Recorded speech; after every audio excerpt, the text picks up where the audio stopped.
하나님 말씀 구약 출애굽기 7장 1절부터 10절까지의 말씀입니다. 출애굽기 9번째 시간 명령하신 대로라는 제목으로 하나님의 말씀 전하겠습니다.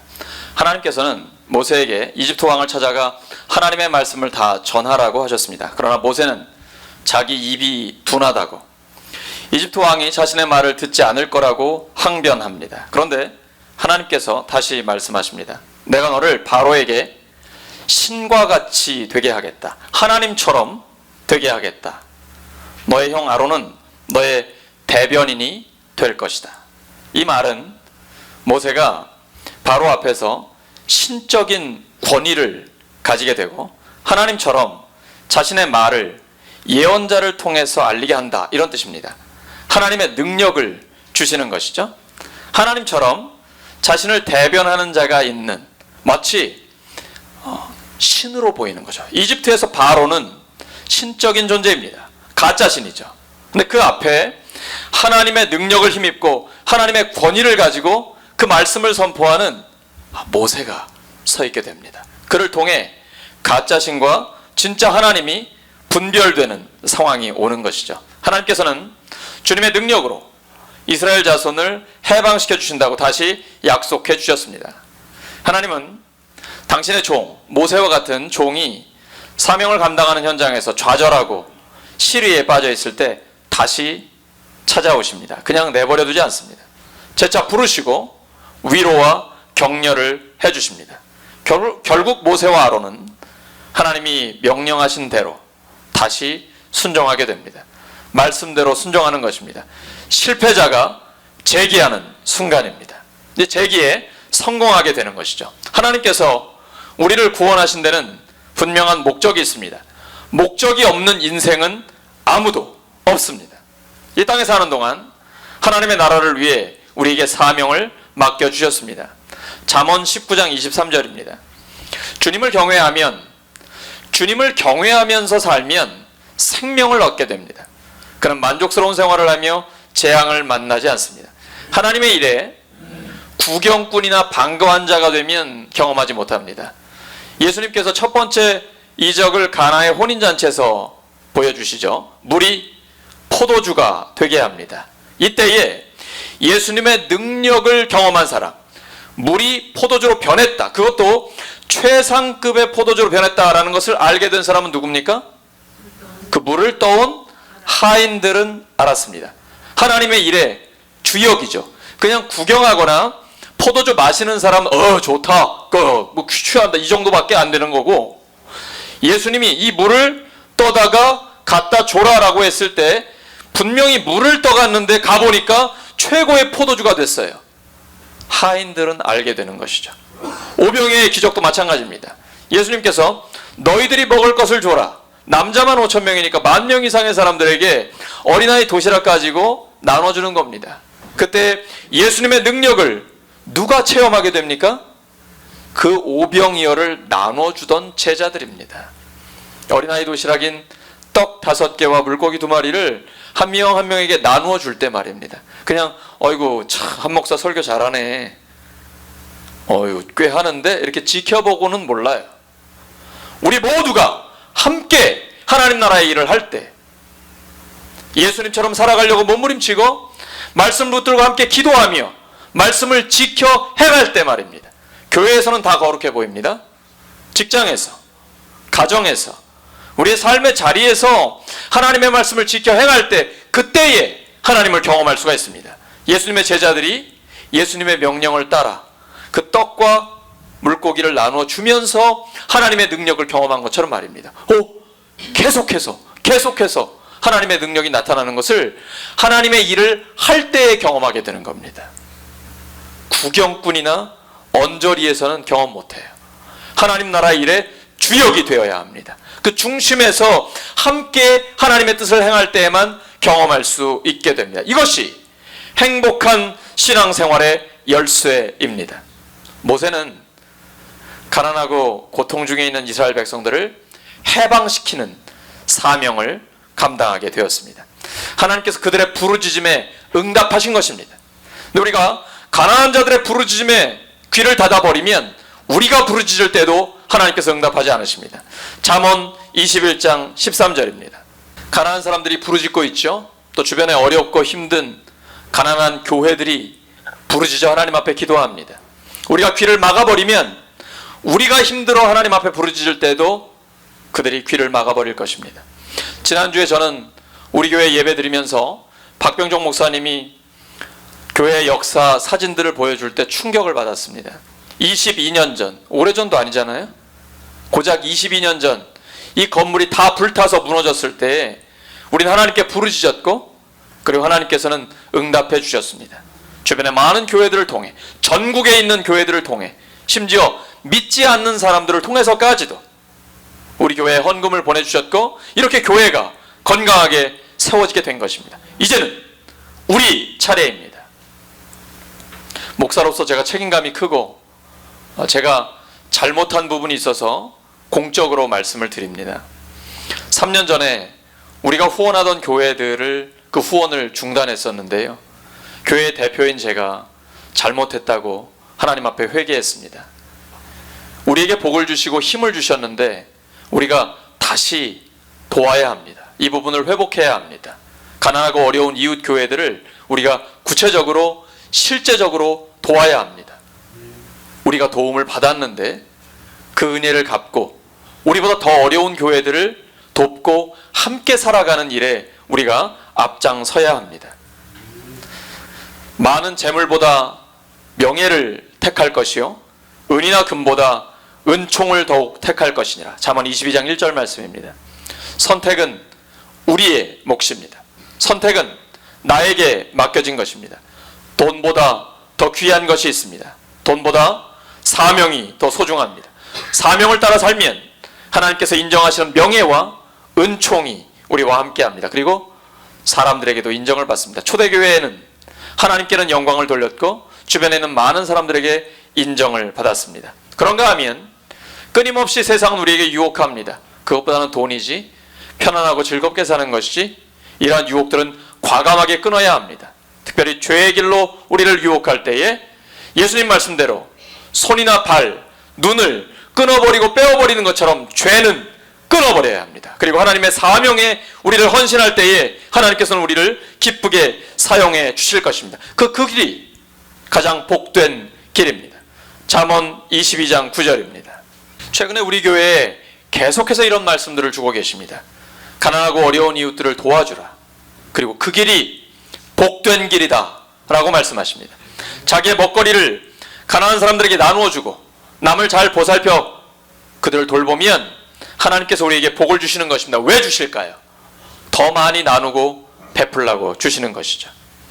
그런데 이렇게 사명을 감당하다 보면 장애물이 있게 됩니다. 어려움을 겪게 되죠. 여러분, 하나님의 일을 할 때 만사형통할 것이다. 그건 찬송가에만 나오는 겁니다. 어려움이 있을 걸 예상하셔야 됩니다. 모세에게 가장 큰 장애물은 누구였습니까? 이집트의 바로죠. 근데 사실은 자기 자신입니다. 하나님께서 말씀을 주셨고 약속하셨습니다. 능력으로 함께 하시겠다고. 그리고 구출해내시겠다고 약속하셨습니다. 근데 그 약속을 믿지 못하는 것이죠. 앞에 바로라는 실세, 이 땅의 권세자가 자기를 방해할 때에 좌절하는 겁니다. 낙심하고 시리에 빠지는 겁니다. 사람 때문에, 세상적인 권력 때문에, 돈이나 세상적 힘 때문에 그 앞에서 무너지는 거죠. 근데 하나님께서는 다 이해하십니다. 그 다시 오셔서 말씀해 주시는 거죠. 위로와 격려를 통해 일어나게 해주십니다. 잠언 24장 16절입니다. 의인은 7번을 넘어지더라도 다시 일어나지만 악인은 재앙을 만나면 망하게 됩니다. 그 사람이 의인인가, 하나님이 인정하시는 의인인가, 아니면 악한 자인가는 재앙과 장애물을 만났을 때 그의 삶을 보면 압니다. 넘어지고 쓰러져 버리고 하나님을 버리면 그 사람은 어쩌면 구원받지 못한 사람일 수도 있습니다. 조심스럽지만 자기 자신을 잘 살펴보아야 합니다. 내가 하나님의 은혜 받은 사람인가, 내가 하나님의 구원받은 사람인가, 나를 돌아보아야 합니다. 하나님과 나는 아는 것입니다. 내가 하나님의 일을 감당하며 나아갈 때 장애물이 있을 걸 예상하십시오. 알고 부딪혀야 됩니다. 그러면 넉넉히 감당할 수 있습니다. 이제 우리에게는 하나님이 약속을 주셨습니다. 위대한 모세도 실패했고 장애물을 만났을 때 좌절하고 낙심했었습니다. 그러나 하나님께서 그를 다시 찾아오셔서 위로와 격려를 해주셨고 그는 다시 일어섰습니다. 7번 넘어져도 다시 일어나는 것입니다. 7전8기 오뚜기 같은 인생, 이것이 바로 하나님의 자녀들의 삶인 것입니다. 모세가 노예로 고통받고 있는 이스라엘 백성들을 구해낼 때 가장 큰 자애분은 이집트 왕이었습니다. 그는 마음이 완악했습니다. 근데 성경 본문을 보면 하나님이 그의 마음을 완악하게 하셨다라고 기록이 되어 있는데 출애굽기 전체를 보셔야 됩니다. 그 안에 보시면 바로가 자기 마음을 스스로 완악하게 합니다. 아주 굳어요. 자기 마음대로. 왜냐하면 신처럼 사람들이 모시니까 교만하거든요. 하나님은 모르고 거만하거든요. 자기 마음대로 살아가는 거예요. 그러니까 하나님께서 그 마음을 그냥 내버려 두시는 겁니다. 바로 자신이 자기의 마음을 완악하게 하니까 하나님께서 내버려 두시는 거죠. 그러니까 완악해지는 겁니다. 내버려 두는 거는 좋은 게 아닙니다. 겉으로 볼 때 잘 먹고 잘 살고 성공한 것처럼 보이는 것 부러워하지 마세요. 여러분, 끝을 보셔야 합니다. 전체를 보셔야 합니다. 하나님이 내버려 두시는 건 절대 복이 아닙니다. 로마서 1장 28절입니다. 하나님께서는 마음을 꿰뚫어 보십니다. 자기 스스로 마음을 완악하게 하고 하나님을 마음에 두기를 싫어하면 하나님께서 내버려 두는 경우가, 이게 심판의 한 종류입니다. 이건 절대 안 됩니다. 하나님은 하나님의 사랑하는 사람들을 내버려 두지 않습니다. 반대로 말하면 내가 내 마음대로 가고 싶고 내 하고 싶은 대로 할 때 하나님께서 나를 계속 간섭하세요. 사람들을 보내시고 하나님이 돌아오라고 계속 말씀하세요. 내 마음에 감동을 주세요. 왜 그럴까요? 하나님이 사랑하시기 때문에. 우리 자녀들 키우잖아요. 손주들 보잖아요. 우리가 사랑하는 자녀들 그냥 내버려 두나요? 잘못된 길 지 마음대로 갈 때 놔두나요? 놔두면은 친부모 맞는지 한번 생각해 봐야 돼요. 정말 자기의 자녀면 잘못된 길로 갈 때, 그리고 해달라는 거 다 안 해줍니다. 구별해줘요. 기다리게 인내심을 키워줍니다. 그리고 잘못된 길로 가면 말을 하든 필요할 때는 어떠한 강압적인 방법을 써라도 반드시 바른 길로 돌아오게 합니다. 그리고 피눈물을 흘리며 하나님 앞에 기도하는 거죠. 사랑하기 때문에. 하나님 마찬가지입니다. 하나님의 자녀들 내버려 두지 않으십니다. 반드시 돌아오게 하십니다. 수단과 방법을 가리지 않고 하나님께서 역사해 주십니다.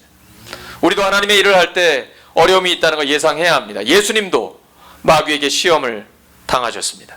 예수님의 제자들이 시험 당하는 거 당연할 거라고 그냥 생각하고 계셔야 됩니다. 준비하셔야 됩니다. 그런데 어떤 때는 평탄한 때가 있습니다. 저도 옥산교회 막 부임했을 때요, 마음이 얼마나 편안한지. 부목사 생활 9년 했거든요. 부목사는 회사로 말하면 저 말단이에요. 담임 목사는 공장으로 말하면 사장이고. 그러니까 말단 생활을 9년을 하다 보니까 늘 긴장 상태에 있는 거죠. 항상 준비되어 있어야 되고. 근데 담임 목사로 딱 오니까 너무 편안한 거예요. 편안하면 긴장 풀리고요, 기도를 안 하게 됩니다. 그건 복된 길이 아닙니다.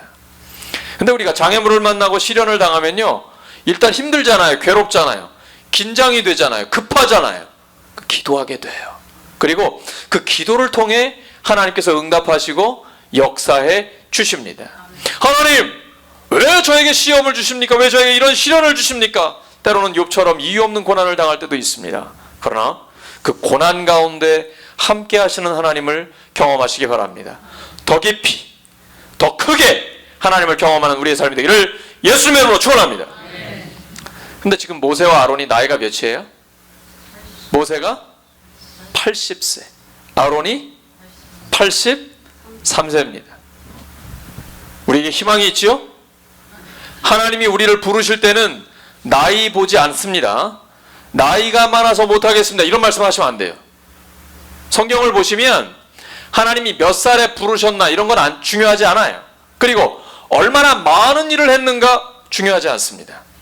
하나님의 관심은 얼마나 충실하게 하고 있는가, 죽기까지 신실하게 하나님의 일을 감당하고 있는가.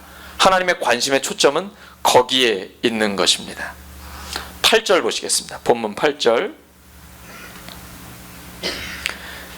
여호와께서 모세와 아론에게 말씀하여 이르시되, 이 9절에 보시면 지팡이가 뱀이 되는 이적을 바로에게 보여주라 이렇게 말씀하십니다. 지팡이가 뱀으로 변했습니다. 깜짝 놀랄 일이죠. 근데 저는 별로 안 놀랄 것 같아요. 옥산에서 뱀을 하도 많이 봐가지고. 이 놀랄 일이잖아요. 나무 지팡이인데 뱀이 됐으니까요. 그런데 이집트에 요술사들이 있거든요. 이 사람이 요술을 부려서 여러 요술사들이 지팡이들을 던졌더니 뱀이 되는 거예요. 별거 아니잖아. 근데 여기서 착각하는 게 있어요. 기적은 기적 자체가 중요한 게 아니에요.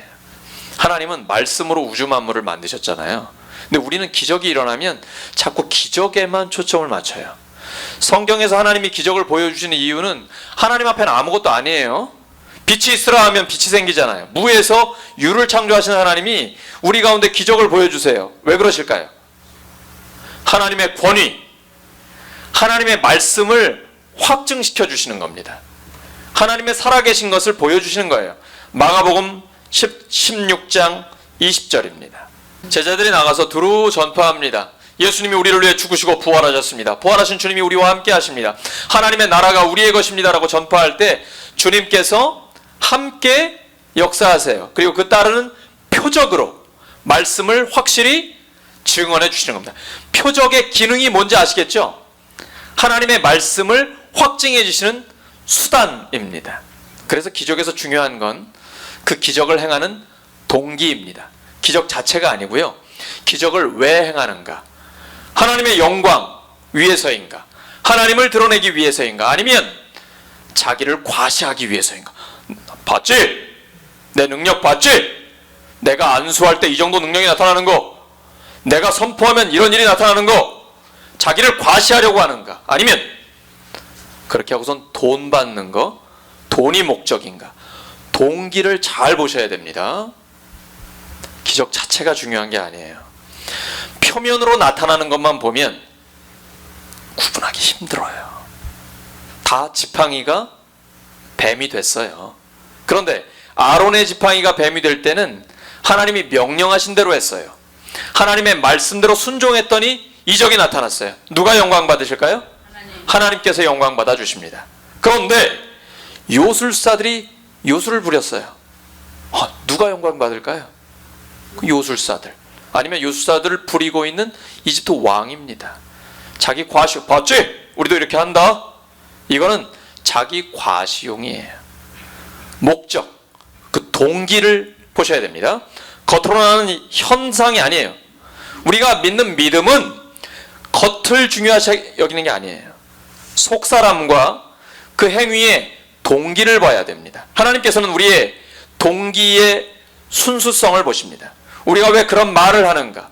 왜 그런 결정을 하는가? 왜 그런 행동을 하는가? 그 동기를 하나님께서 보시는 겁니다. 그래서 우리의 중심을 본다고 말씀하시는 것이죠. 사탄이 속임수를 쓰기 때문에 항상 그 동기의 순수성을 확인하셔야 됩니다. 그러나 걱정하지 마십시오. 요술사들이 요술을 부린다고 해서 하나님 앞에서는 아무것도 아닙니다. 그저 마귀의 속임수일 뿐입니다. 반드시 승리를 주십니다. 아론의 지팡이가 나머지 모든 것들을 다 삼켜버리게 되는 것이죠. 12절 보시기 바랍니다. 승리는 하나님의 것입니다. 참은 거짓을 이깁니다. 요한복음 16장 33절입니다. 너희가 세상에서는 환난을 당하나 담대하라. 내가 세상을 이기었노라. 고린도전서 15장 57절입니다.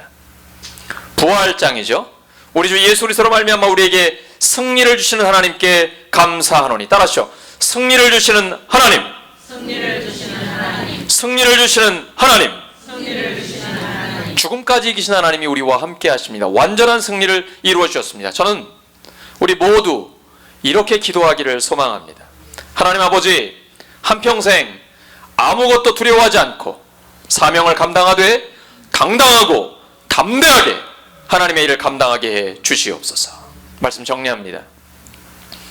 우리가 교회와 가정, 일터에서 하나님의 일을 할 때 하나님께서는 능력과 말씀을 주십니다. 모세는 이집트 왕 앞에서, 오늘날로 말하면 미국이나 중국의 대통령 앞에서 하나님처럼 되게 만들어 주시는 겁니다. 하나님의 능력을 주시는 거죠. 그리고 하나님의 말씀을 주십니다. 우리가 살아가는 것은 하나님의 능력대로 말씀을 이루어 가는 것입니다. 하나님의 권위로 하나님의 뜻을 이루는 것이죠. 근데 우리가 충실하게 하나님의 일을 감당하는 것을 하나님은 기뻐하십니다. 하나님이 명령하신 대로 순종하셔서 계속해서 하나님의 승리를 경험하는 우리의 삶이 되기를 예수님의 이름으로 축원합니다.